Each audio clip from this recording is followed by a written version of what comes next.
Oh, dude, it's crazy. Europeans got the nerve to talk about anybody.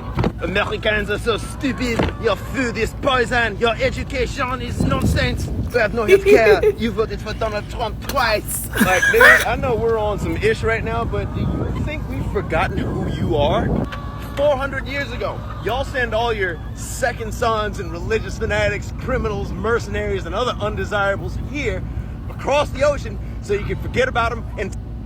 But then you guys get so busy shooting each other in the face over which continent who is going to get to enslave that you kind of accidentally let those people form their own country.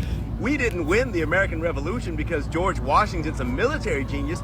We won the American Revolution because y'all were in the middle of an 18th century world war and ran out of money. Okay? You had a world war with the 7 Years' War, you had a world war with the American Revolution, you had another world war with Napoleon, and then you started two back to back in the 20th century.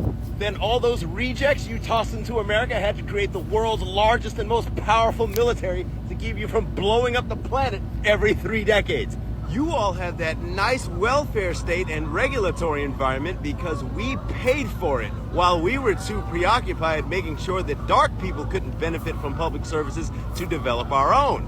Speaking of which, France, I'm looking at you. You can thank Haiti for rebuilding your country as well. Did you think we'd forget that you forced Haiti to pay you reparations for the slaves you lost when they declared independence during the Napoleonic era? Speaking of racism, have you seen how y'all act around dark people? The most breathtaking racism I've ever encountered was in Europe, specifically Portugal and Spain, and I've heard that Italy and the UK aren't a whole lot better. They apparently love us in Germany and Ireland, though. Wasn't expecting that. Speaking of Irish exports, let's talk about Donald Trump. Between Marine Le Pen, Boris Johnson, Brexit, Poland, and Hungary, let's not pretend that America's the only one having its dance with nationalism.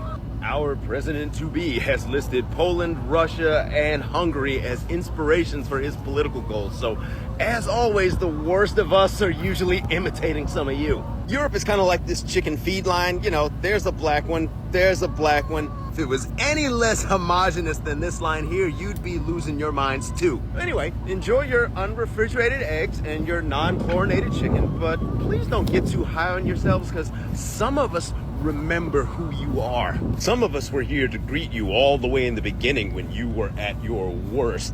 This is my dad, by the way, and y'all really haven't changed that much.